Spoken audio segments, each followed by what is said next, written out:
Okay, 7 p.m. Welcome everyone we're very excited to be able to host this for you guys tonight. There are going to be new people coming in. So Eileen and Matt, as you start, there might be moments when you'll just want to do a quick recap of anything urgent for the new people joining. But we want to welcome you. My name is Amy Hawkins. I have the honor of working alongside Eileen with Citizens for Traditional Values. Matt, I've adopted him. He's kind of an older brother to me. Has been an incredible mentor and friend in this whole education movement. Matt is with Get Kids Back to School, and he is one of the silent, not always silent, but silent warriors behind the scenes that has really been doing incredible work for the education movement. And Eileen and Matt talked and said, how about we put together this last minute, we've been, preparing, but this last minute seminar for you guys so that we can kind of put some tools in your hands before the final moment of filing tomorrow. So with that, I am going to be your moderator. The chat will be open. Feel free to throw conversations in there, questions. We will do a Q&A at the end. But if you have a question as we are going forward that you feel like needs to be addressed right now, please raise your hands and we will do our best to incorporate that as we go. So with that, Eileen, I'm going to hand it off to you. Yeah, thank you everyone for coming on tonight. That's awesome. And we're assuming that you are either going to sign up tomorrow to run for school board, or you're thinking about it and wanted to get a little bit more information as to what it would entail, what's the responsibility, maybe some campaign tips we're hoping to give you. And we appreciate, we have a great turnout, and you're going to make a difference on your school boards when you run and when you win. So thank you for attending. And I'm just going to flip it right off to Matt to start, because we have a really fast and furious hour and a half to spend with you. Thank you. Great. Thank you, Eileen, and thank you, Amy, for your kind words. It is an honor and a privilege to help in the third consecutive cycle, at least some people, run for school board in 2026. By way of background, I'm a former school board member myself. I ran and won twice, served 8.5 years in Northville Public Schools. And let me just grab my slides because I'll take you through the introduction. That's probably the easiest way to start. Is that one? All right. So you should be able to see my slides. Let's rearrange people's faces because otherwise that gets weird. Yes, I know. While Matt's doing that, I also appreciate many of you are on our education Zoom on the first or second Tuesday of the month, as we try and keep you up to date with any education issues and hear from our state legislators and other leaders in the arena. So thank you. But we want to make sure you have the tools and resources to begin, to run. So thank you. Great. Thank you, Eileen. So as I said, name's Matt Wilk. I've done this a few times before. Let's get right into it because we're going to get basically tomorrow is the last day for you to register to run for school board. The deadline is July 21st at 4 p.m. So let me take you through a little bit about me, a little bit about what you need to do, and then we're going to have some two expert in Amy and Eileen talking about particular things, and then we'll mix in a little bit of other information as well. Sort of why is this an important role? So we're going to talk about that. We're going to talk about how a candidate runs. What are you going to do if you win? That's often a lot of things. That's almost often a big hurdle for people is they say, well, I win, and then what happens? Am I going to be kind of lost in the woods? The answer to that question is no, and let me tell you why. And we're going to talk about that and a whole bunch more stuff as we sort of run through this. So a little bit about us. Get Kids Back to School, Inc. is a Michigan-based 501c4 focusing on schools and school board issues. What's a 501c4? It's a nonprofit organization dedicated to a cause or goal. As an example, Sierra Club and NRA are both 501c4s.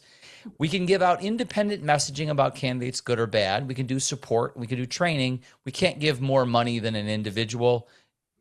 People who donate to us, their donations are private.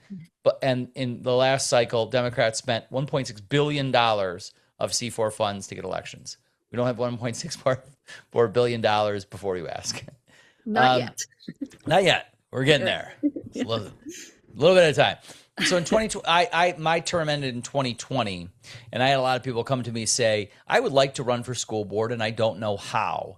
And I said, if you have the enthusiasm, you've solved the hard part. The how is the easy part. And what I've been doing over the last 4 years is helping people run for school board. So in 2022, I worked with 57 different candidates, 21 of them won.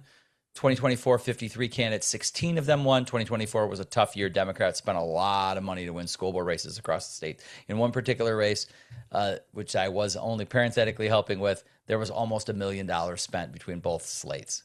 Ridiculous. Should you run? How do you run? Tips and tricks of a campaign. We're kind of going to go through in some of these.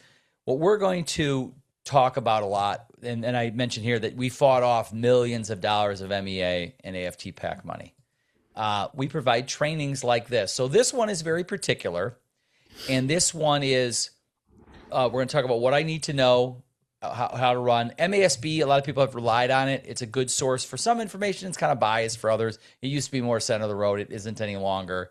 There are other national sources where you can get this kind of information, but they kind of miss sort of Michigan-specific issues. So we add this local training to talk about this. And this one's going to be sort of hyper local because we're going to talk about how do I fill out the forms necessary to run. There are 3 steps that we'll get into. If you decide to run, should I run? That's the first question. Should I run? So let's say you're on this call and you're on the fence of whether or not you want to run. Okay. Do you have a care or concern about education? Having children in school is not a requirement to run for office. You do not need that. And I will stop for 1 second to say, if I'm going to open the participant list, to the extent that I can. Open it? Yeah. And I want to see if any, I can now see if hands come up. If you want to stop me at any point, you have a question, raise the hand. Because it's, I love having the questions that people are seeing, or you can throw it in the chat. Let's do that too. And Matt, really quickly, you talked about a C4 and a C3.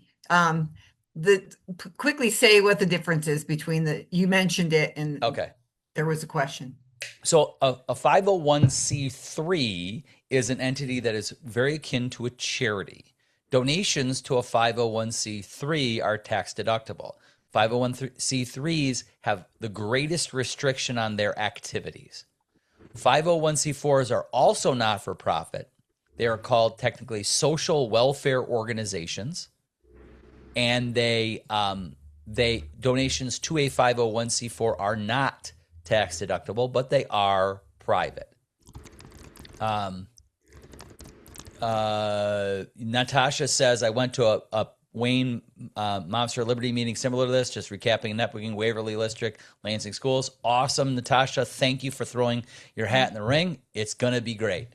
Let's see if we had other questions already on the ballot. Awesome. Is it the same date each year? It is not, Alicia. It is different dates. It's on a particular Tuesday in advance of the election, like 15 Tuesdays in front of the election or something like that.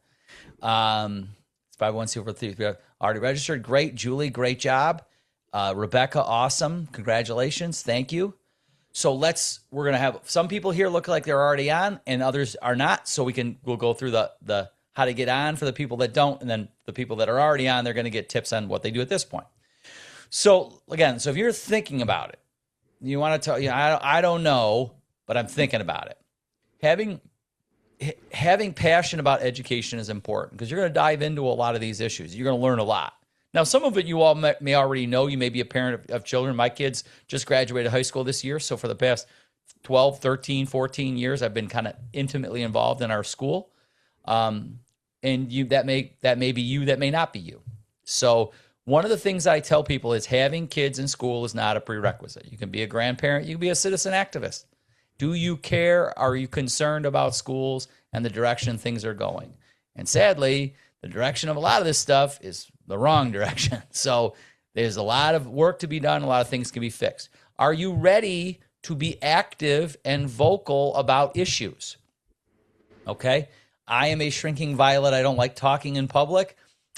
Probably not for you, right? Now, not everyone needs to be, out in the face all the time, But you have to, if you're going to be effective, you have to be prepared to let your voice be heard. And if you're someone who speaks up at a PTA meeting, you're already a not. This is not like the United States House where you have people dissecting your every word. It just doesn't work that way. Are you ready to dig in and help solve problems? This is very important. There is no specialized expertise in any of this.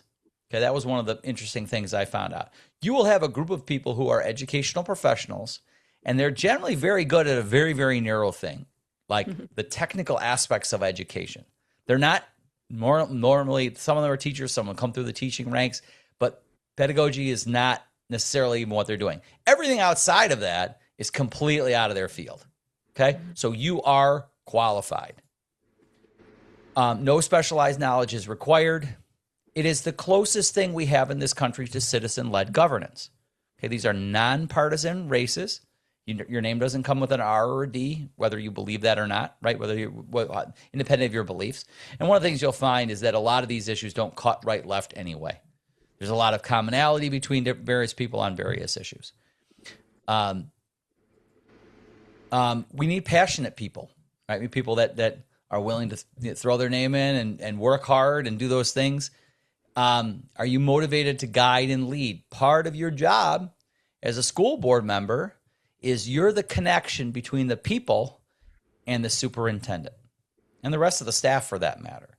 If the people sense a direction that they don't like, they're going to ask you to take the district in a different direction, and you got to be prepared to lead and do that. And sometimes that's something responding to a big group, and sometimes you could say, hey, this group is asking for something that we shouldn't do.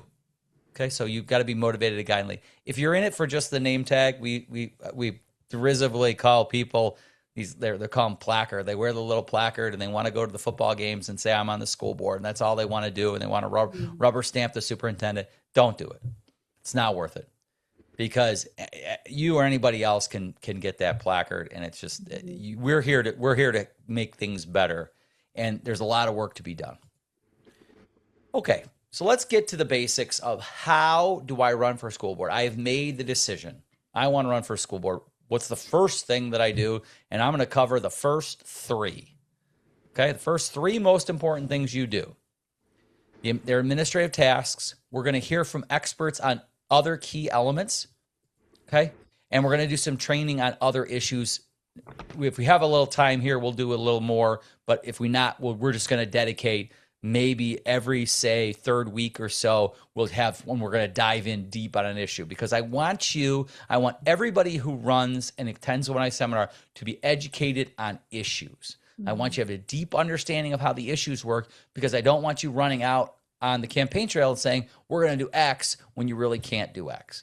I mean, I had a person who was going to run for school board, and they were from a relatively wealthy community, and they were going to do, their plan was all this fundraising that would pay for teacher salaries.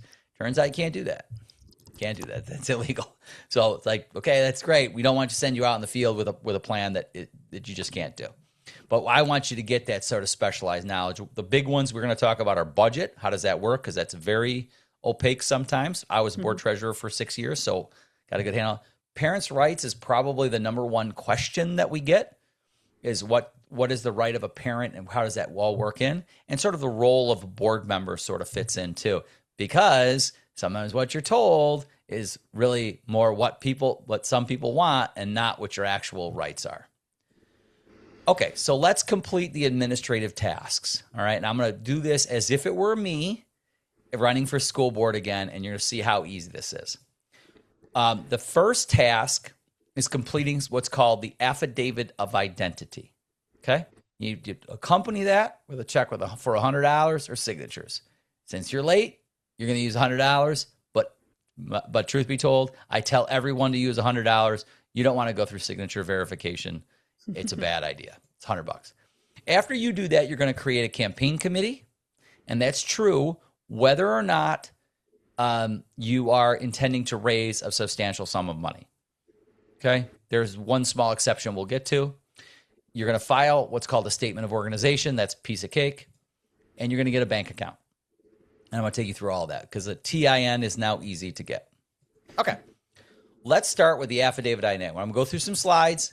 Then I'm going to open up the form. You're going to raise your hand if you have questions. If you do, I'm going to be stunned because it's super, super easy. Okay. This is the formal document that you use to declare candidacy. Okay.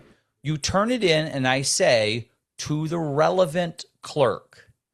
All right. That changes from time to time. For example, I am in Northville Public Schools. Northville Township is the designated clerk for the schools. Just south of me is Plymouth Canton, which includes Plymouth City, Plymouth Township, and Canton Township. They actually rotate.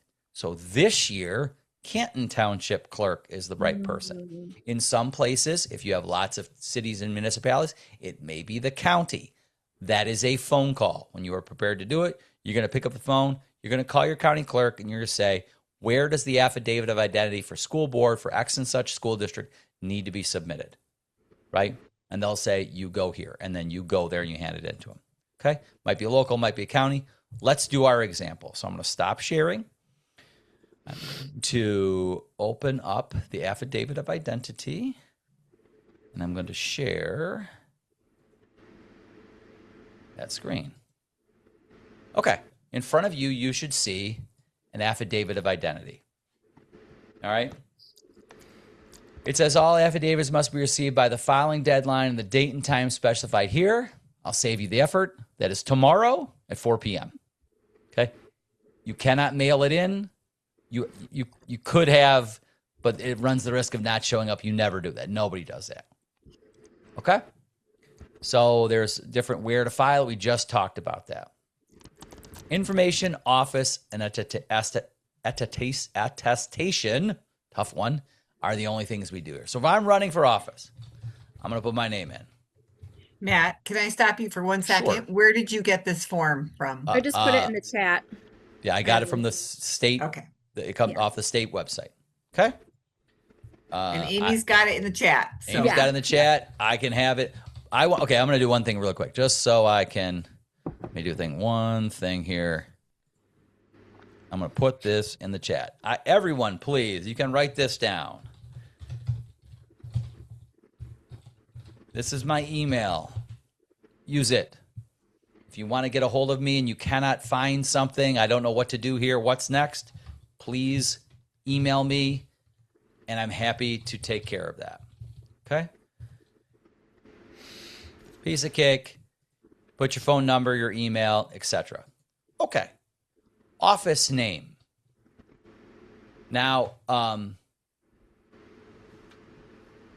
Julie, that's an interesting point. Yeah, this is the latest form that the state has. Okay, there is a distinction down in this section here that we'll get to, and I will talk about it for a second. So they're pretty. You have to fill these out, but you can be duplicative. You can duplicate here. So what I say is Northville Public. Oh my gosh. Board of Education. Jurisdiction. Now, I would put there where I live. Okay? And I would use township. Do not use your mailing address if you live in a township. Okay? So if you live in Green Oak Township and your driver's license says Brighton, don't say Brighton. Say Green Oak Township. Please put the voting precinct that you are in. What is it strictly necessary? No. Do you do it anyway? Yes, because it covers things. Okay? I happen to be in precinct 10. All right? I am running for a nonpartisan office without political party affiliation. For a school board, it is that middle one. You still must fill this out. When's the election? The 2nd? August 4th, November 3rd. November 3rd. Thank you very much. I was going to grab my calendar. November 3rd, 2026. You do not sit for a primary in a school board election. It does not matter how many people you have. You have 20 people going for 5 spots. Does not matter. You're all on the general election. Okay? Indicate exactly how you want your name, and you're going to say regular term here. Okay, now, in some districts where there are different lengths of terms that you are running for, you have to indicate that. Okay? So when you would say office name, like for example, Northville doesn't have it, but Plymouth Canton does. You can run there. Sometimes it's a 6-year term or 2-year term. Just write it up here, 6-year term. Okay, something like that. Just to cover yourself. Is that what you mean? Just to cover yourself. Okay. You can also tell them when you get there. That's what you're running for. That happens sometimes. If you're not sure, if you're in your district and you're not sure, contact me. We can do it tomorrow. I'm going to be available all day tomorrow to help people do this. Okay. My goodness. I would like my name on the ballot to be spelled properly a little bit. Matthew J. Wilk, and I'm putting in $100. Okay. I would have to click this because I ran before. If you don't, you don't. Sign, get notarized, and deliver. That's it. That's all you have to do. That with $100 gets you on the ballot. I will pause for questions. It's so exciting. It is Matt, exciting. I put the link in the chat, which we know it as michigan.gov/vote, but it's the more specific link, that if any of you are not sure exactly what ward I'm in, etc., use that link, enter your personal information, and it will generate for you, and it will tell you exactly what jurisdiction, what ward you're voting in. It's really helpful. Yep, very helpful. Very helpful. Not a complicated form. Right. Okay, this one's very easy. Actually, all 3 of these are an absolute piece of cake. Okay? Pausing for effect. Dun, dun, dun. You're ready to go. You got a $100 check, and you want to get on that ballot. Good. I'm glad you do. Okay? One of the things I'm going to talk about a lot in your training is the value of this. Okay? I once described my role as a school board member as having 7,200 surrogate children. Because they count on you. Wow. And when you get that, when you make that positive change, it is the most remarkable thing to think about. That you did something, you like twisted the sail a little bit and the ship went in a little bit of a different direction and it helped people's lives. Will you at times take flack? Sure. I got off the phone with a school board president in a district in Macomb County, and she had taken a ton of flack. And I said, you got them. They're coming after you because you know what you're doing is the right direction, and they don't like it. Okay. I don't have any more chat, so I'm going to move on. If you don't mind. Let's go back to this. Okay. Okay.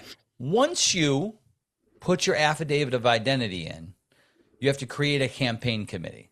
First step, very, very easy. What's it called? What's it called? It's required to comply with the Michigan Campaign Finance Act. It does not need to be catchy, right? Win with Jim. Wasn't that a fun? It was like a Bob Newhart or something. People were like, it's like the most idiotic thing. So it does not have to be new catchy. It must, however, have the candidate's full name. That is a requirement. Most common are committee to elect or friends of. Those are the most common.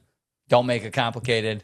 Mine was committee to elect. I will stop you for one additional thing, which isn't particularly relevant here. If you are running for re-election, you may use the word re-elect. If you were appointed and have not sat for an election yet, you may not use the word re-elect. You may only use the word retain.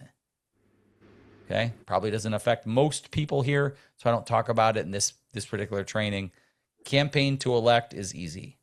Hey, Matt, would you talk very quickly on the whole, this will get into a little bit of what Eileen and I are talking about, but on this line, just re-emphasize it is so important to keep this simple. Like, don't get funny, don't get catchy, don't do MAGA committee for, because everything, as soon as you go public, this is awesome what you guys are doing. But the world that does not know you will start to form their opinions based on what you say about yourself. So you have to be very careful. That is 100% correct. There is, unfortunately, a little bit of judgment that goes on. People will judge you a little bit. Okay.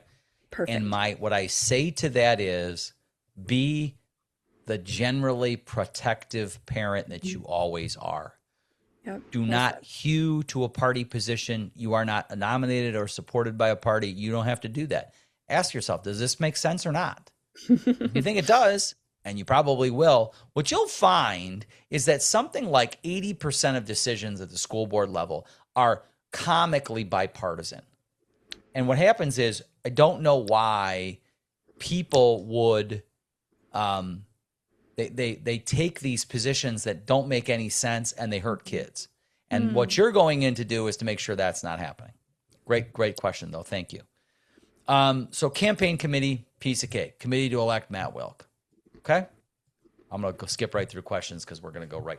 Did I do something There's a wrong couple here? questions that have surfaced. Okay. Like, why do we need a committee? You need a committee because it's required by law. You're Okay. required by law to file a campaign committee unless you I'm sorry, I'm going to go through something real quick. Jeez. No, you're okay. I deleted a whole bunch of slides. Okay. All right. I'll go. Christine has a question. Christine, do you want to pop on real quick, or do you want to throw it in chat? We see your hand raised. Can you hear me? Yeah, we can. Go for it. Okay, so just about that campaign committee thing, because I did mine Wednesday. I filled it out Wednesday morning. I turned in my signatures, and the clerk's office helped me fill out my affidavit. But I do believe that on the campaign committee, that I had to file with Wayne County. That's correct. That's where I'm from. I think there's they give you 10 days to do it. So that is correct. Okay, so just so people know that if they're pushing it, the deadline tomorrow, they have that little bit of grace period for that. That's good. That was on a slide I had, Chris. What happened to it? Okay, so I'll shut up again. No, you're doing great. great. Thank you. You're No, you're great. great. You're great. Thanks, Christine. Thanks, Chris. Oh, you're welcome. Appreciate it. All right, so let's just do a statement of organization. So the statement of organization form is standardized across every county. However, as Chris rightly notes, you file your campaign finance filing with your local county. Okay. Now, where she and I are from in Wayne County has a fully digital process. Okay. So if you're doing this in Wayne County, you're going to go on the system to create a committee. All right. You know what? We're with magic of technology. Let's go do that. Matt, you're like the best instructor. Well, it's funny because I was talking to somebody in Oakland County, and Oakland County has often been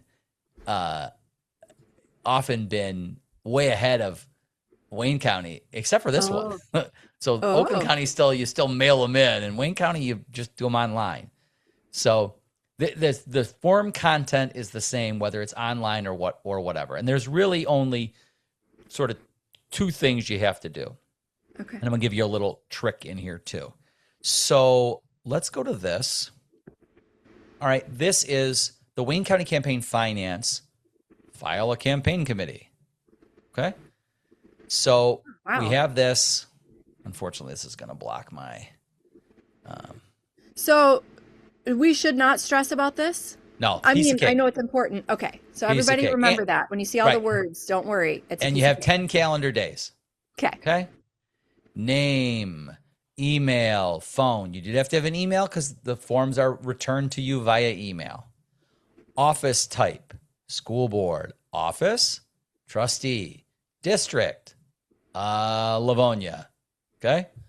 Committee name, CTE Matt Wilk.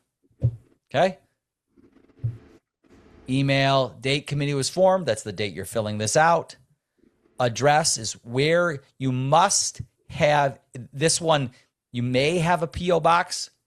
This one you may not. Okay, we're going to pause. We're going to talk about that for a second.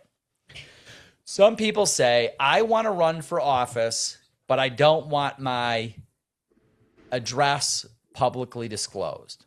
Mm-hmm. That's sort of not possible because this form is a matter of public record. So anybody who looks up the form can see your not P.O. Box street address. Second thing, some people say, I'm okay with it being on a form someone can look up online because frankly, they can look up my address online today if they wanted to. But excuse me, I don't want it on mailers that are sent out. That you can do. And you don't even need to do it today. So anything on here, you can amend. Okay? So let's say you decide today, I'm just going to put my address on it and I'm not going to send out mailers. Okay? And then tomorrow or next week, somebody says, hey man, I'm going to give you a $1,225 donation and I want you to send out mailers because I really support your candidacy. And now you want to do it, but you don't want your address on. What you're going to do is you're going to file this. You're going to file an amendment to change this to a P.O. box and then put the P.O. box on your campaign literature. That is another class for another day. We're going to talk in great detail about what makes good lit, what it has to do. The one requirement is most anything that you print has to have paid for by CTE Matt Wilk and give this address, which can be your P.O. box address. Okay? Now, are there exceptions to that rule? There are like 50 exceptions. So my suggestion to you, please, is just email me. I get these all the time. And just so you know, I get emails from people that I helped 2 and 4 years ago all the time, especially ones about sort of like complex issues about school board finding a new superintendent and things like that. Those can be complex, and it's good to have another school board member to kind of bounce things off. Happy to do it. I go on a walk every day. I have 45 minutes. I just sit on the phone, and it works great. Okay, so you fill this out. You put your addresses in. Here's the first question. Do you know for sure you are going to spend $1,000? If you do, you say, I do not want the waiver. If you're unsure, you choose that one. I do want the waiver. Because remember, you can amend it. So if you think, I don't know whether I'm going to raise money or not, you get the waiver. And then the first time you're ready to take money, you file an amendment. Okay. Piece of cake. All right. Treasurer information. Can that be you? Yes, it can. No requirement that it be a separate person. In school board races, unlike Congress or anything like that, there's really no benefit to having it be sort of separated. Most of these races operate sub $10,000. They don't get a lot of scrutiny from the regulators for very good reason because they're too small, and it's really not that hard to do. When we will do another section on sort of how to file a campaign finance filing, we'll schedule that for in the period when you can file it. So what happens with the campaign finance system is there is a date. That date happened to be yesterday, where it says we're closing as of today. Your filing is due as of like 5 days later or 7 days later. Before that date, you can't do anything, even if you wanted to. In that period of time, that's when you can file, and we may as well have the system open so people can do it as we talk about it. It's really not that hard, right? You're talking about probably 25 donors or less and 10 expenses or less. It takes 5 seconds, especially if it's digital. Record keeper, if you have something different than a treasurer, and almost no one does. Official depository. Please just pick a local credit union. Again, you can change it. No big deal. Okay. I see chat. Okay. Yes. Beth Stemrek says, if the one exception, and I don't know what happened to my slides. I got to do some back work on that. If you are in a school district of 2,400 people or less, and you intend to spend less than $1,000, you do not need a campaign committee. So Beth, if you intend to spend more than $1,000, you're still going to need a campaign committee. Okay. Victoria, you said, what if the county hasn't sent me this as of yet? Do you mean to say that if you have the capacity, now would be a good time to put your hand up and let us unmute you, because I want to know what you mean by that. Do you mean that you turned it in and they didn't resend your thing back, or what? And give her a second to do that. Sure. I don't know, Victoria, if you're listening, if you want to. Okay. When you're prepared to raise your hand, I want to answer that. Yep. Oh, there you are. Okay. I think you guys got to do that. Okay, I'm asking to unmute, or maybe you can unmute, Victoria. There you are. Hi. Hi. Yes. So I registered on Friday and they said that they were going to send me, probably the information that you're going over right now. They haven't sent it to me as of yet. Is there a way where are you located? Macomb County. Okay. Yep. So you have your campaign finance number? Did they give you the number? Do you mean like 80 I don't something think dash something? Oh, like my EIN number? No, not the EIN number. We'll get to that in a second. This is when you create a campaign committee, they give you a unique number for your campaign. Oh, they did not. No. Okay. Because what happens is they'll receive it, they give you that number, and then they email it back to you generally. Okay. But if you've submitted it, again, you've got the 10 days, and if you've submitted it, you're fine. Okay. Right? And they often do make mistakes. They may make mistakes sometimes, and that's okay. Just make sure you're doing your best to document everything. Because if you're trying to comply, and you're like, hey, I'm trying to apply. And remember, your first report isn't due for a while. Okay. So you're going to be good there. Perfect. Okay. Thank you. Okay. So you can go and what will happen is once you finish this form, let's go back to it. Once you finish this form, you're going to click continue. It won't let me do it because I don't have all the boxes filled in. It will then print you out a form that for Wayne County, you have to turn around, sign, fax, or email them the form. Different counties are different in that way. You may have to walk it down to your clerk, which apparently you have to do in Oakland County, which I find surprising. Okay? So the other form, if you do not have an online form, and Amy, I did send that to you. I don't know if you found it, but it's the same data. Oh, okay. Look at the form; it's all the same. Yep. You're going to leave committee ID blank because it has not been assigned to you, and then you're going to fill everything out. Okay, and then you just walk it in, or do whatever. And then, again, the big thing tomorrow is fill out your affidavit of identity. This can come 10 calendar days, so the 31st. Okay. Cool. Okay. That's a pretty easy one. All right. Let's do. Okay. Now, I don't see any more comments here. So let's go on to the next one. The next one used to be hard, used to be challenging, and now is super duper easy. Matt, we're going to have to not take more questions so that we have time to get through everything. Okay, let me do this I'll do this real quick, and we'll pound through this one very, very quickly. When you the last thing you have to do is once you have this done, you're going to get an EIN. Why? You need it for a bank account. You can get a bank account without it. It's just a pain. It used to be a pain to get an EIN and cause other problems. Trump 1.0, in his first thing, he was aware of this as an issue. He made that very, very easy, okay? I'm going to go through the process. I'm just not going to click the final button, okay? Right? This is all that you have to do. In the first page, additional types. Right here. Wow. This is all new. All new. Political organization. Wow. Okay? Political organization, party committee.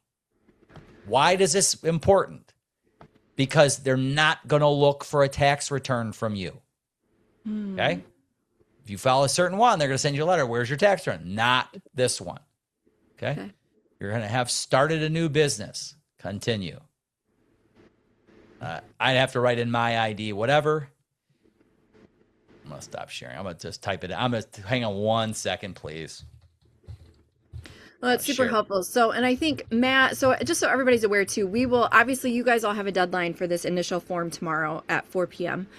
And then Matt, Eileen, and I will have a follow-up email to all of you. So if you're kind of like, how do I get these emails? How do I get these links? Don't worry, we will send you links. Right. And both Matt's website and CTV's website are designed to be tools for you guys. So, where Eileen's available for questions, Matt really is in the state. I mean, we are so fortunate to have Matt as a lawyer and as a former board member. He just understands all of this. So grab him when you can, ask any questions. If you think you're going to have a question, submit it now to him via email, and he'll get back to you. Okay, well, if we want to move on, that's the site we'll be at. I will send it to you. When you get down to the end, there's an option where it says, "Is this for the purposes of getting a bank account?" The answer is yes.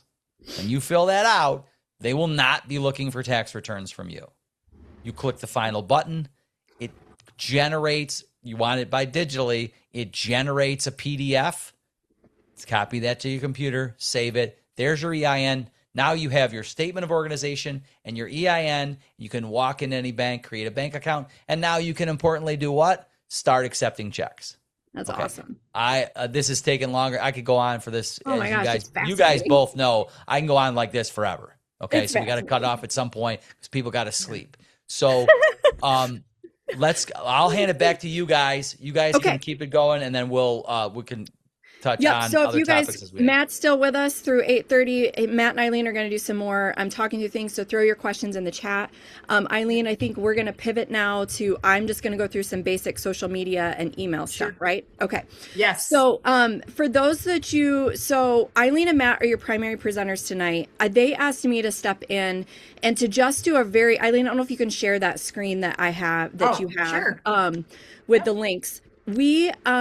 So I have my own business doing communication and social media services, etc. The reason they wanted me to go through some basics for you guys is, I mean, we are living in a world right now that is surrounded by social media, right? And so what we as conservatives have got to do is, so it's a monster of an issue. So let's just acknowledge the elephant in the room. But there is a way. No, I can't. But there is a way to do social media wisely and to do it effectively. And so what they asked me to go through tonight are two categories. One, the one I'm going to start with too, is just some basic tips for you guys with, I think that's a totally different slide. Yeah. I'm going to go through, while she's pulling that up, I'm going to go through just some basic on social media. So let me just assure you of this piece. Number one, you do need to be on some form of social media. Now, social media is very expansive, and that can be, thank you so much. It can be everything from Instagram to LinkedIn to YouTube to Facebook. They're all social media, right?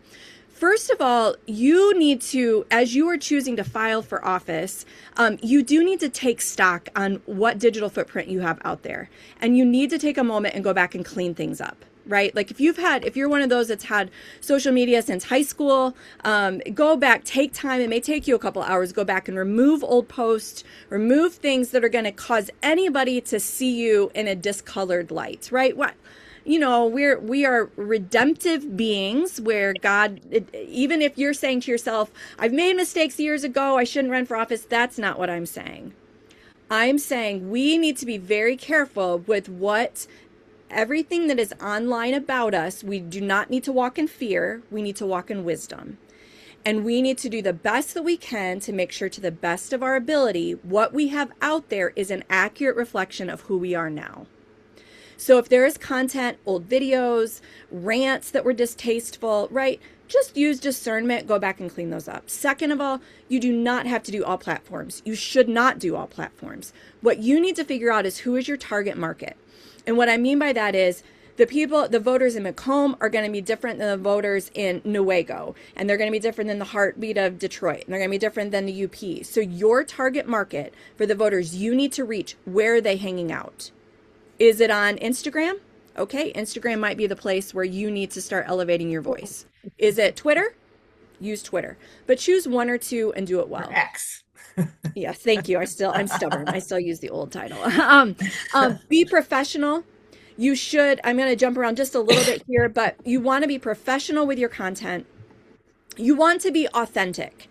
If you feel like I can't run for a public office because I don't know what to put on social media, you need to squelch that lie and understand the people that are going to vote for you, they want to know the real you.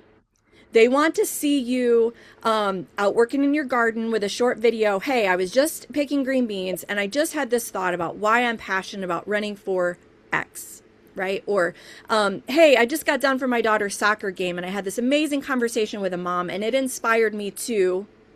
So you are using your real life journey and you are pulling certain pieces into your message, whether it's you're going to try different types of posts, whether it's a video or it's a social media or excuse me, whether it's a photo or it's just a copy post. Try different forms, but be authentic, be clear.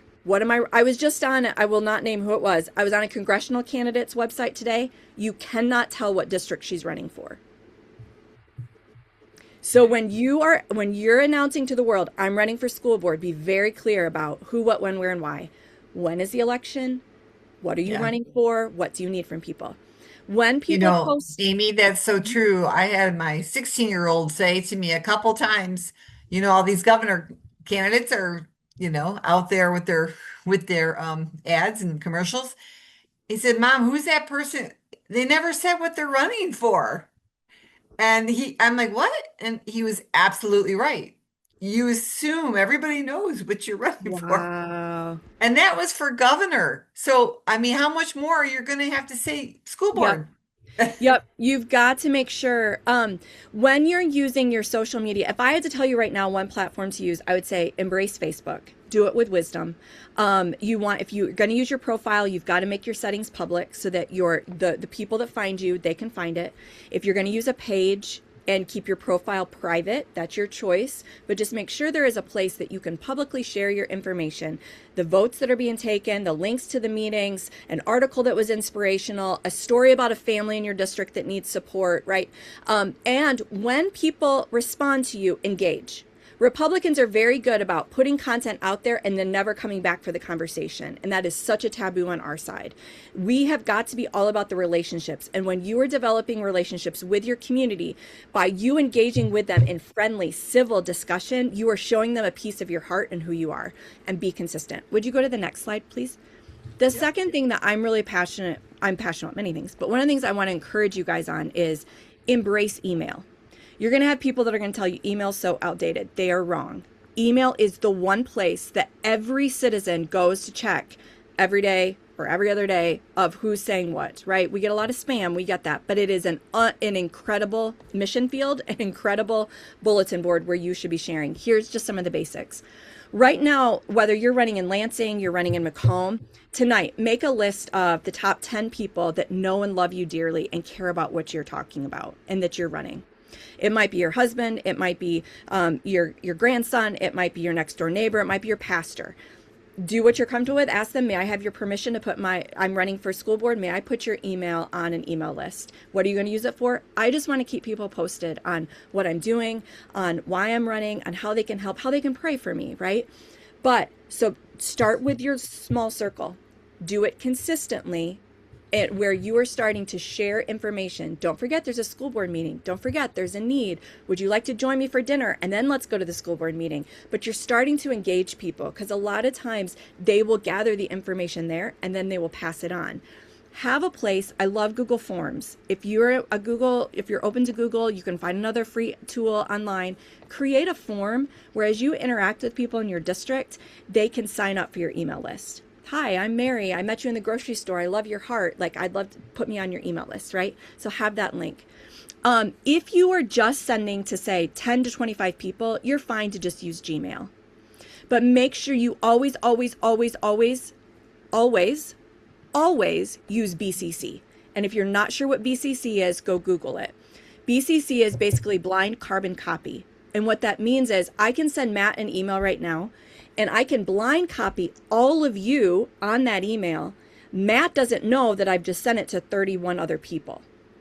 But you, as 31 other people, you can't see each other, but you can see that I sent it to Matt. It's a sign of professionalism. It's also, it protects privacy and confidentiality. If you think your email list is going to grow, look into a system like MailChimp, or there's a lot of different tools out there. But I'll wrap up my portion with this.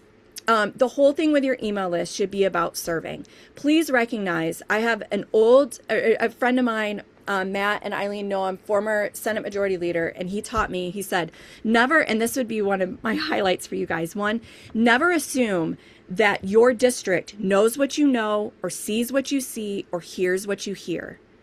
The big piece right now, if we as conservatives want to win in Michigan, we have got to communicate what we believe. We've got to communicate what we see. We've got to communicate what we know. We've got to communicate what we hear, but we cannot just be people that complain. We have got to be people that offer solutions and hope.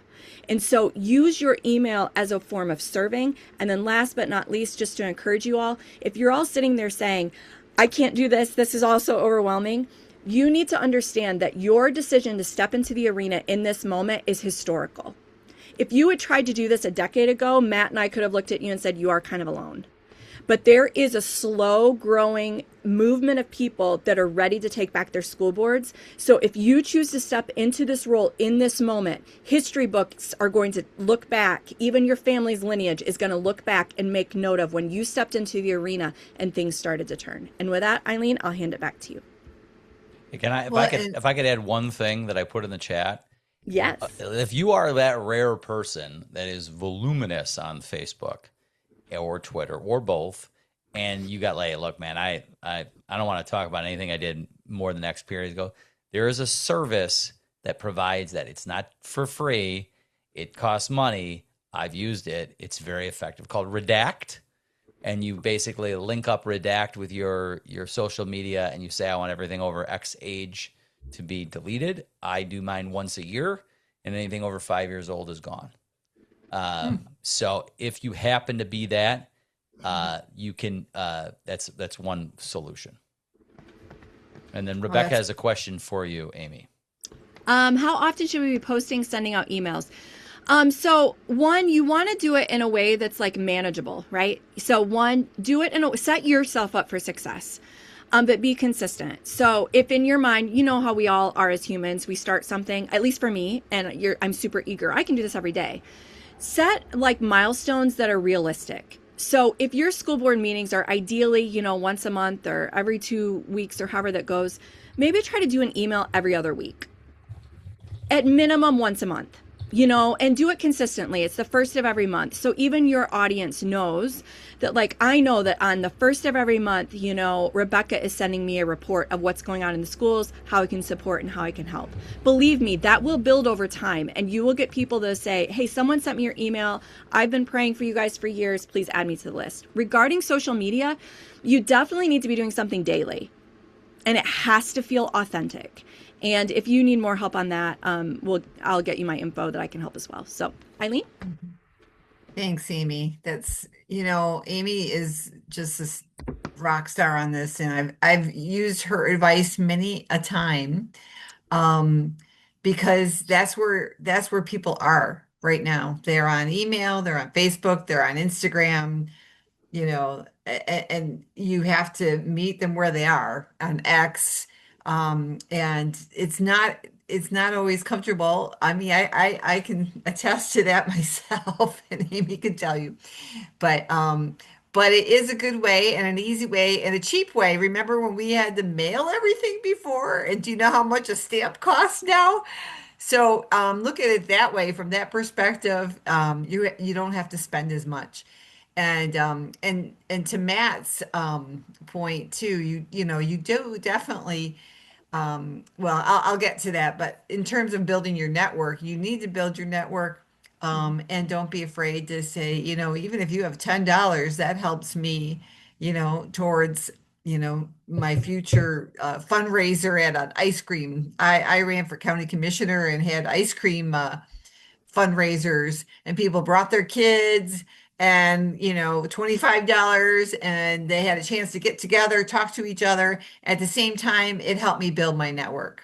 And part of my emphasis to you today is knowing your community, knowing your school district, but also building your network. So where do you meet people? Where do you most likely talk to people? Where do and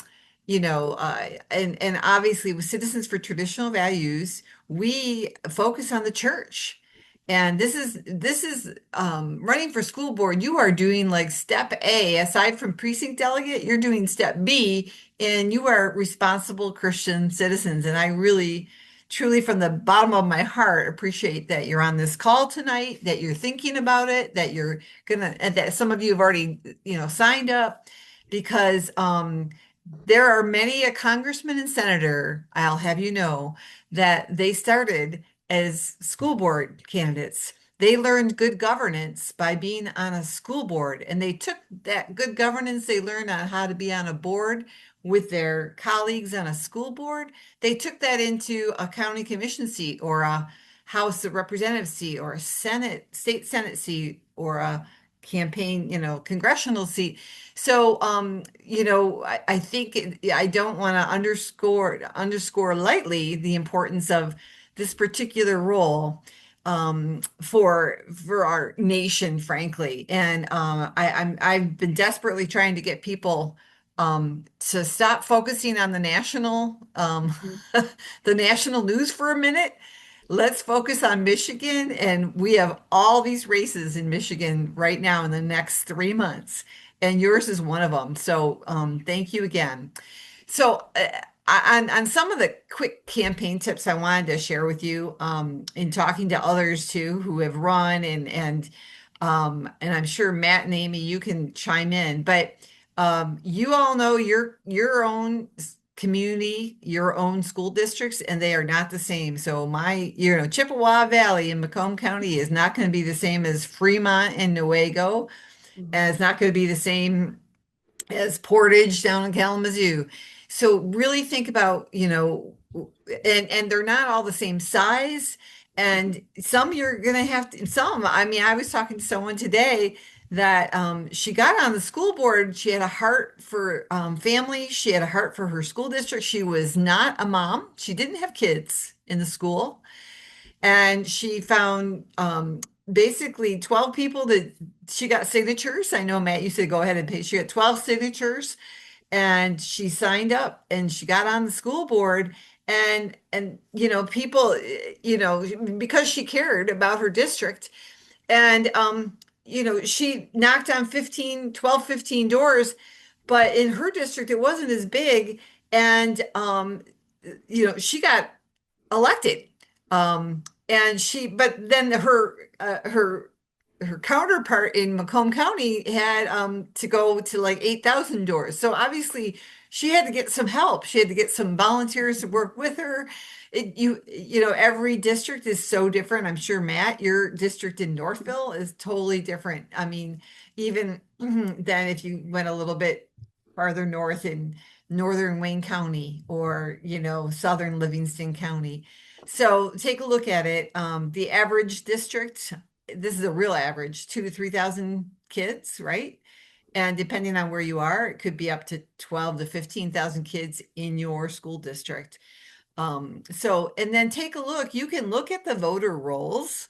And frankly, I believe I've asked the Republican, our local county chair, where I live, I said, so can people, running for office, even for school board, can they get their hands on the voter list, the qualified voter list from their local party? And he goes, yeah, if they're a candidate, they just, have them come to me. So you're all in different counties.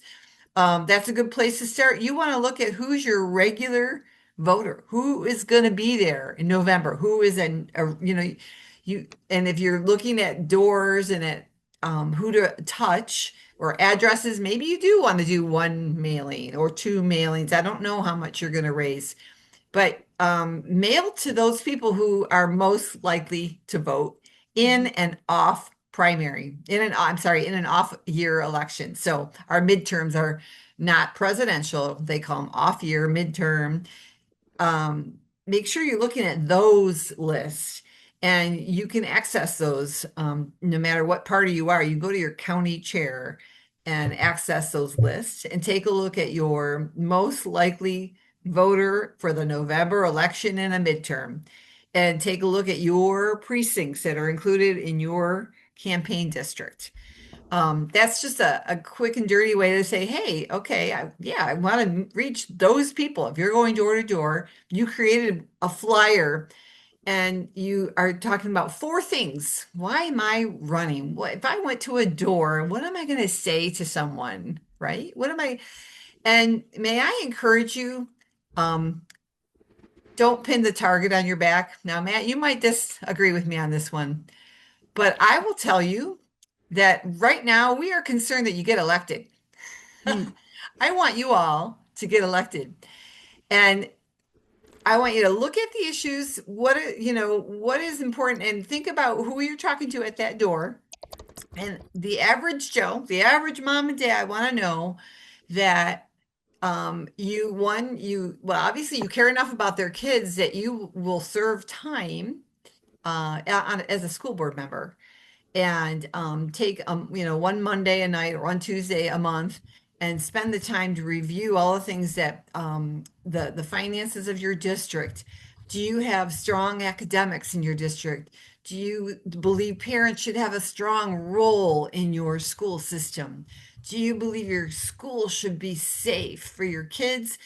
And also, but not be in lockdown mode. Like, I think parents need to be able to get into their schools. I mean, during COVID, that was okay. I guess they had some reasons, but we're not in COVID right now. And we want to have school safety, but we want parents to feel like, they can go into the schools where their kids are. So some of those really basic good reasons for running for school board, I encourage you to lead with those as you think about, what am I doing? Why am I running? And it is because you care. And in some of your districts, yes, there is going to be a controversy. All I'm saying, and you should have an answer, you should know what you believe about it, and what is the principle of that controversy and how you would answer that. But I would tell you, I want you to know the answer, but don't lead with it, because people first have to know you. They have to know they can trust you, and that you seem like, yeah, this person seems like they really care. And man, they're going out in 100-degree heat and they're knocking on my door. I had someone come on Saturday to my house for a state senator. And I'm like, wow, can I get you some water? You are knocking on my door and it's 100 degrees outside. And that alone told me how much they care passionately about their candidate, right? So I encourage you to do that. And if you are asked about your controversial topic, and it varies from place to place, so I'm not gonna pick 5 topics, but you should know where you are, where you stand, what principles can you speak to about it calmly and very logically. And then look for all the reasons to unite, because that person standing in front of you, they don't know if you're a Republican or a Democrat. They don't know you at all. But if you're there talking to them and you're showing that, hey, they really care about my kids, and about that parents should have rights, and I'm a parent, I want to know, I want transparency. Hey, this person you might have an accounting background. Yeah, I want somebody who knows numbers on my school board. I'm sending all my tax money to my school. Those are all really super strong, good issues. So I want to encourage you with that. And then put them down on a piece of paper, create a palm card, and list those, 3, 4, or 5 things you strongly feel about, and that you think about your audience. Amy talked about who's your target audience. This is moms and dads that are working hard, They're trying to make sure their kids are getting, you know, a strong curriculum, that their kids are learning. You know, they want them to come out of school understanding how to read and do math and all those really important things. And they want to know that they're hearing the real deal, that they're not being lied to, that the school board person in front of them would make sure things stay transparent. Those are all really solid issues. And I'm telling you, I want you elected. And some of the really controversial issues, as passionate as I feel about them, and as you know, we have, and we're going to get to those issues in a minute with Matt too. We have fought those good fights with the state school board on changing the whole the health curriculum. And now why we need you guys on the school board is because we want good people on those school boards so we can be on that side of the table instead of being on the other saying, stop, don't do this, don't change this, we don't need this. So I encourage you with with that. The other audiences that I want you to think about too is with Citizens for Traditional Values, we try and reach our faith community. We believe strongly that if the people sitting in our pews next to us or our chairs next to us, I have a feeling most of you are all going to some church on Sunday. Sit down and ask your pastor to talk to you and tell him why you're running, and ask him if he'd even mention that you are running to the congregation, because now pastors can endorse. Do you know pastors can endorse? There's no IRS penalty anymore. That was taken away through a fantastic decision through a lawsuit made last year. And pastors need to know that, in fact, we develop nonpartisan comparative voter guides for churches, so pastors don't have to feel nervous about handing stuff out.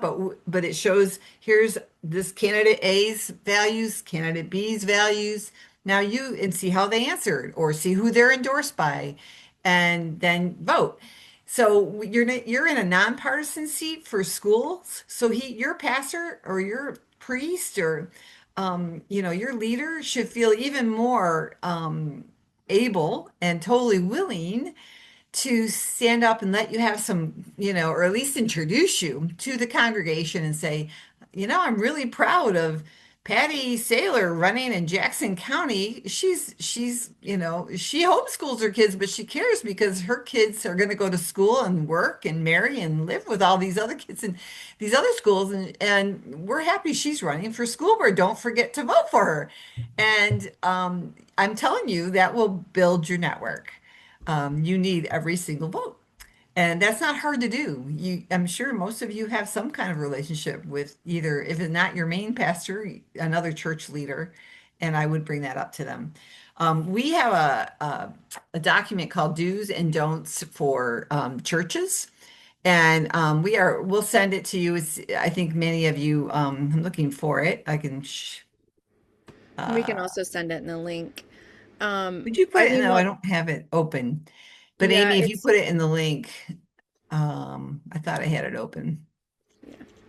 And Matt, there's a question, Matt, from Chris. While Eileen's pulling that up, I don't know if that's you want to speak to that. Oh, sorry, I don't see. Sorry, my screen is full, so I don't see any questions. Yeah. Before I go to the next issues, let me ask you, do you have any other questions on what Amy has talked about or what I have talked about? And then we'll keep going. I like to give people time to absorb. Matt, do you want to address Chris's question? She was just saying a board member called her. Yeah, I read through that. That's pretty common. That you'll have people say, well, we have these people and they've got money or whatever. That's not really how you win school board races. You can, but often having the connection and the passion and doing the individual connection. One of the things it's hard to grasp, because if you sort of watch the news even a little bit, you get this sense of like how national politics work. That is not school board. Okay. That is the farthest thing from it. I was on a school board for 6 years, and I was in my own neighborhood, like 2 streets away, with somebody that had kids, and they said, "You're on the school board?" I said, you saw my signs? Was that you? Like it's just it's a low information race. Okay. So if you can get your name out there and get the word out there, you can be successful, even if there's, hey, these people are running. Chris, you and I can talk privately. You and I talk all the time. So give me a call. We'll talk it through. But that is that's a pretty common one. I would say this with respect to what Eileen had to say about controversial issues. Yeah. Understand that there's a difference between sort of a controversial issue that's a 50-50 issue, and sometimes there's a controversial like 80-20 issue. Right. And if it's a 50-50 issue, you probably don't want to lead. You probably want to do more listening than talking, because you want to understand how that other person is looking at this issue. Right. On 80-20 issues, you can go ahead and take a position. Okay. There was like, for example, people that ran in the Oxford School District. Okay. There was kind of broad consensus that there was something that was done wrong here. Okay. You didn't the need shooting you're talking about. Right. Yes. We did not need to pussyfoot around it. You could say, I agree. But when you're doing it, I if you want, to follow up with what Eileen had to say, I'll share this with you. This was the postcard I used when I ran. Okay. And it's got now at this point in time, the biggest issue that was in my school board was financial issues. Is we had come off kind of the 2010 reduction in federal funding, and after the recession, and then it kind of had to swing up, and you had to make good financial decisions because they were going to bite you in the butt. And lots of districts were having problems. So I started out with who I am, and then I said, this is what I want to do. Okay. Right. And look, I have 5 here. Eileen told you 4. That's the correct answer. Not too much. Matt, hold Not on. too We can't see it. Do I need to stop sharing? No, we can see it. We can see it, Eileen. Okay. I just can't see it. Okay. Okay, I'll share it with you later, Eileen. Yeah, that's so okay. it was just an example.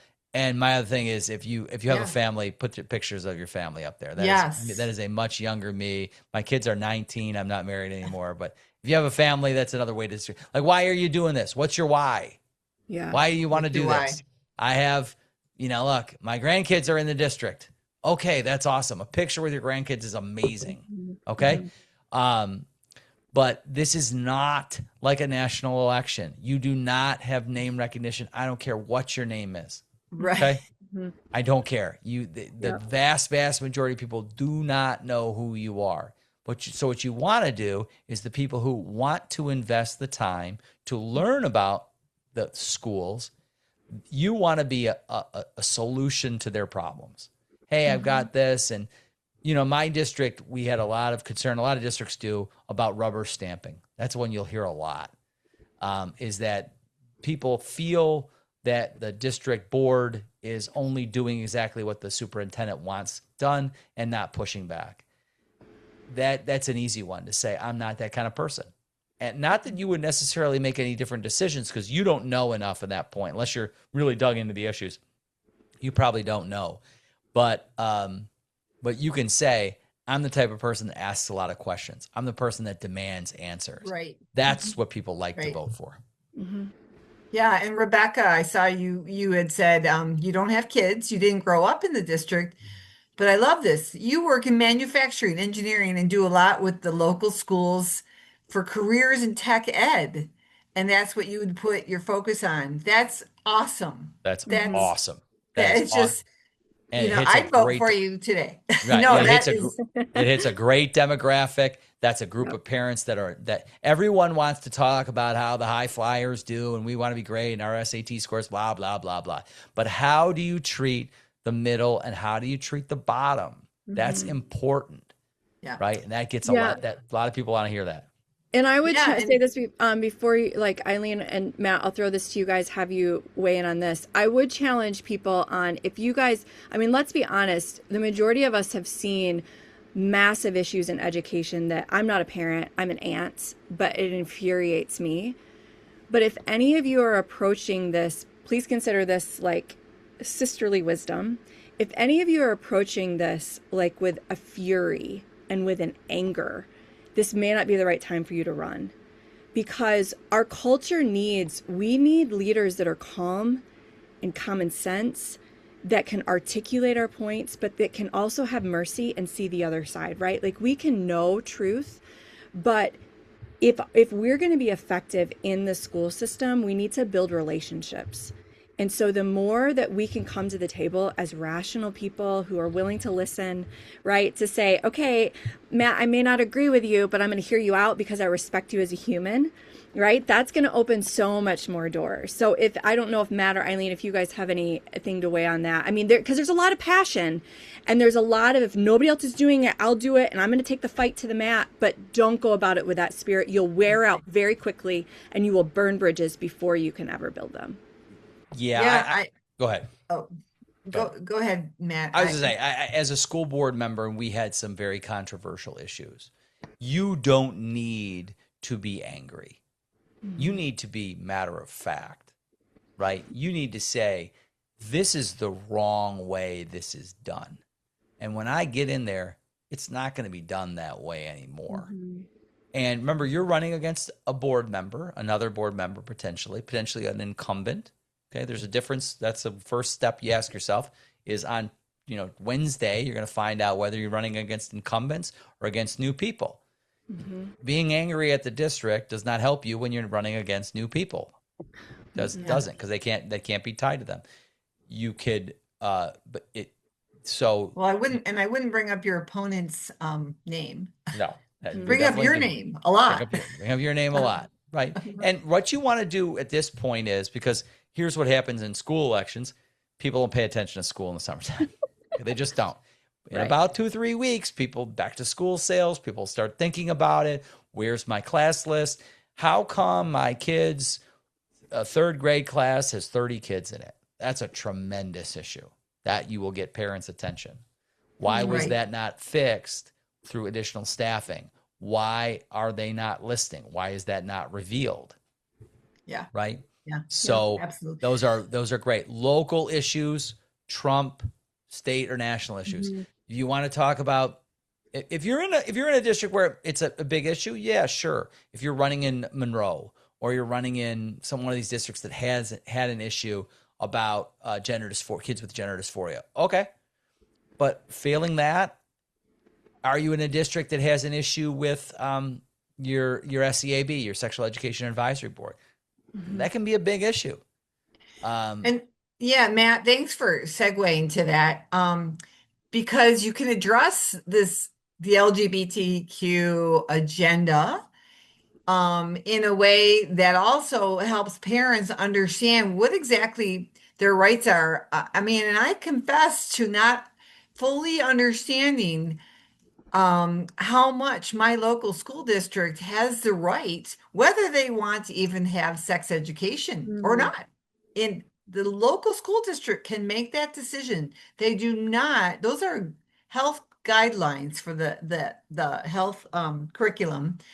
And if a school chooses to do sex education, they're ruled by the state law. If they choose to provide sex education, period, at all, they are governed by state law, as you guys know, who have been on our calls. And included in that state law is the Sex Education Advisory Board, which requires parents and clergy to be on them. So if you see you're about to have a teachable moment for a parent, I mean, that's a great way to bring that up and say, I really think parents, that they're the first teachers of our children. I'm really concerned that my kid is in school learning, reading and writing and math. I'm concerned that, Michigan is 44th in the nation. But I am happy that the state put a strong law in place that makes sure that parents and clergy too can have a voice if we do offer sex education. If you get into that discussion, I can guarantee you in a lot of areas and a lot of doors, that's not even going to come up. But it is a teachable moment, and it's an important one. Again, you know, it will come up more not in a campaign amount. It will come up when you actually are school board members and you get to review curriculum and you get to review libraries and you get to review all these, you know, topics that you care deeply about. That's why I want you on that side of the table. And I think that it takes just education of your voters, like Matt said, in a very calm, clear, collected way, because many just don't even understand what the school is able to do and what they don't have to do. Yeah, it's fascinating when you get there, because one of the things we talk about a little bit is, what can I do when I get there? The answer is a lot more than you think. And the first thing you can do is ask simple questions. So I have a lot of parents talk to me about books, okay? And I don't say pick the book up and read it and whatever. You don't need to. You don't need to. The first question you ask as a board member is, who looks at these before they're purchased? Who? And they all look around at each other and they go, and see who they pass the buck to. Sometimes they pass the buck to the teacher. And you say, well, you're saying a teacher can have 29 copies of Mein Kampf in their classroom and we don't know about it? And because a lot of times the answer is they don't want to tell you. And I will tell you that the concept of asking questions to which you do not get answers, that has almost universal support.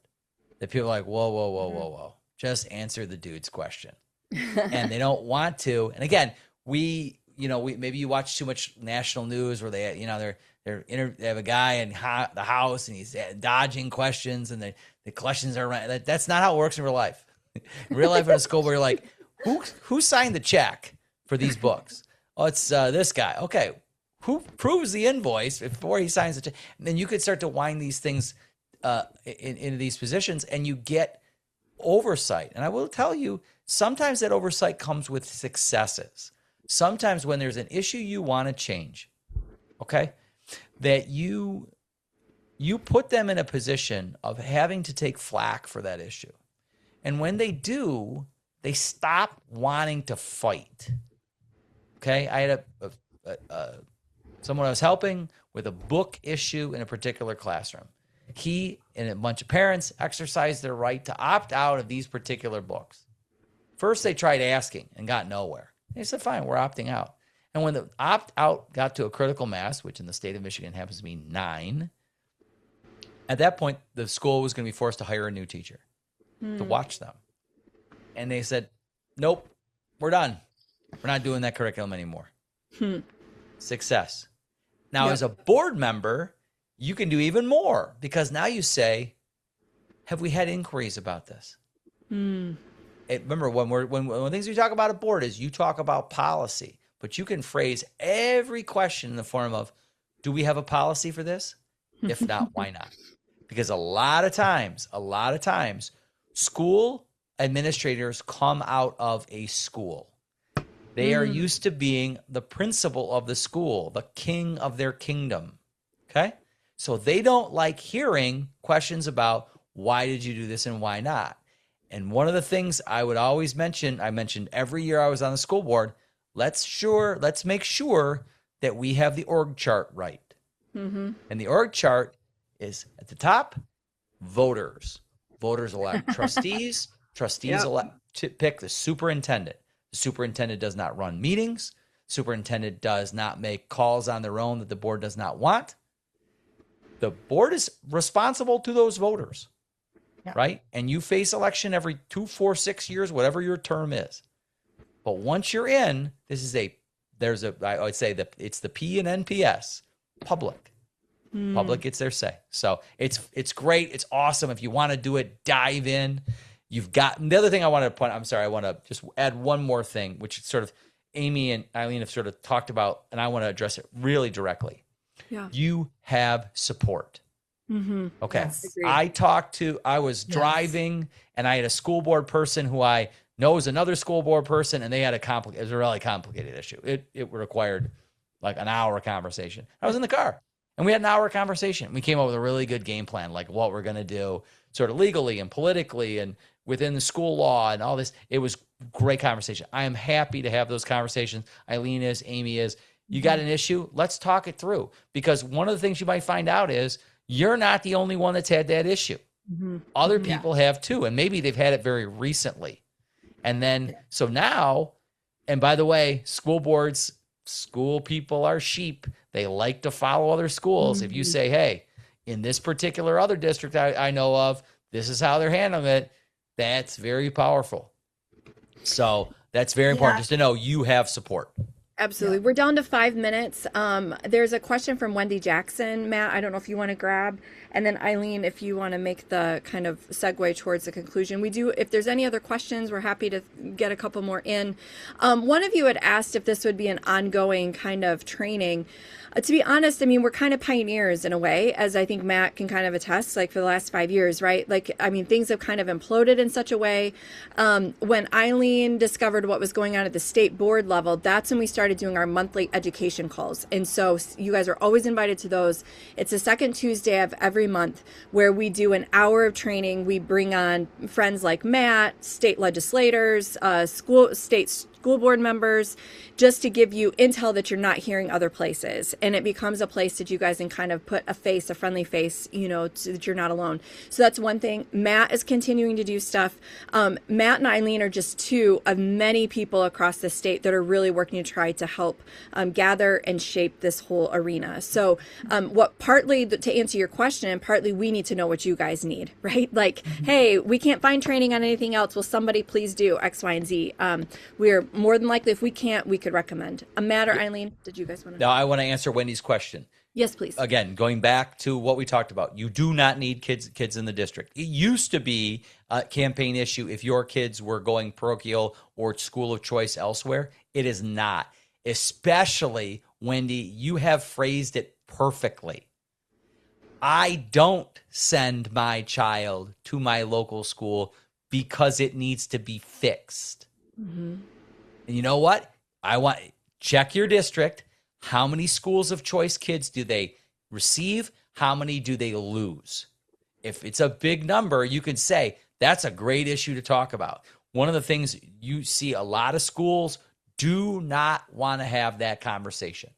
We used to get the report every year. It is available very easily through the services that these schools use. It is percentage of school-age children who attend your school. It is the number one metric for school performance. It's more than test scores or anything else. Where do your parents choose to send their children? If it's elsewhere, you got a problem, and you better fix it. You're not getting right. Right. Carrie said she recently joined the SEAB and is trying to help. What are some good points to add? Carrie, we did a whole handout that included questions you should ask to your school district and your sex education advisory board. So we're going to do a follow-up email to everybody on this call. And thank you, Carrie, for joining your SEAB. That's awesome. I mean, that's great. And thank you, Monica. I know you've had a lot of issues in your, and you are a board member because you found out your board was in violation. So kudos to you because you asked the right questions, and that's our heart. But we want to get you guys. We also want to get you elected. And I have one more note on the campaign part. If you live in this is a nonpartisan race, right? And you don't have an R or a D. So you have to make sure people, go to the bottom of their ballots and make sure they vote for their school board members. But some of you might be in deep, deep red Republican areas. If you know that is the case, and most of the voters in your area and your school district probably are Republican, and your county party does endorsements, you can, then I'd say, yeah, have them put your name down, sometimes, and they should be, if they're doing doors and encouraging people to vote for their county commissioners, they should include their school board members, and that helps you get more name ID. If you're in a purple county, that's not going to help you so much. So, take a look again. It goes back to where you live and who's in your district, and what's important that you're hearing from the parents and you'll get a good feel. If you just start knocking on doors, right, Matt, and start talking to people, and you tell them I'm running for school board, and they're either going to be knowledgeable or not at all knowledgeable and think that's great that you took the time out of your day to care enough to come to their door because you want to serve them. You are serving them. You are serving their school and you are serving them. So if there's one thing I can leave you with, where I'm 8:30, is going door to door once you become a candidate. Numero primo, number one to do, with a simple, very simple flyer about yourself, your family, the why. Matt talked about why, and a couple facts. We'll get you there. And I don't want to keep you. We will follow up with an email. Please join our Zooms and give us ideas of things of other things you would love to have a topic on. And, Matt, I'll leave that up to you about the next technical training. We'll be, happy to serve you. So thank you all. There's a lot. Again, the key is when you have questions on issues, we're going to train you on them. We're going to cover those issues from the technical of how to run to when you get there, what are you going to do? I've done them on the budget. I did on OMA and FOIA. I've done that about 5 times this year. We can talk about the hot topics like books and gender and stuff like that. Happy to do it.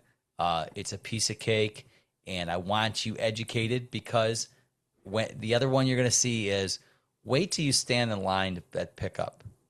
Okay? When you stand in line at pickup, and you start telling people, yeah, I ran for school board, you will be surprised at how much people are like, go get them, right? Because that's dedication of time, and they know you're like them. It doesn't matter whether they agree with you politically or not. It really matters. Like you've identified yourself as someone who's willing to put the work in, and that's really key. Yeah. Thank you everyone for joining us this evening. We hope that this was helpful and encouraging. I know Beth, you're just dropping a question, feel free. That sounds like a more detailed issue. Please definitely email Matt, because he would have some information on that. I think the final thing I'll say on behalf of all of us is obviously there are those moments. Let's put it this way. Running for office is never supposed to be easy. So if you're thinking that, oh, this is a breeze, I should be able to do this. No, embrace the challenge. Look at it as an adventure.